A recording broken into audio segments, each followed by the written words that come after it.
Šios profesijos atstovai kuria be galo daug, nuo teorinių fizikos dėsnių iki pažangiųjų medžiagų. Medžiagos yra visur ir jos visada bus reikalingos, tad šių profesijų atstovų reikia visada.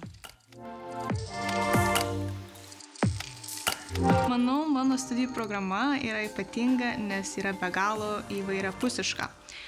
Studijų metu mokomės be galo skirtingus modulius nuo chemijos iki projektavimo, iki matematikos, iki medžiagų mokslo.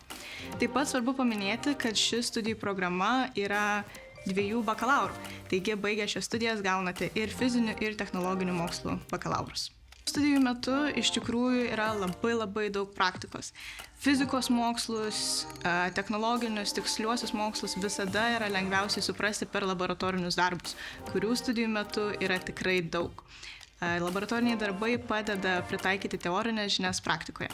Studijų metu galima prisijungti prie daug mokslinių grupių, kurios vykdo tyrimus ir kuria naujas pažangias technologijas.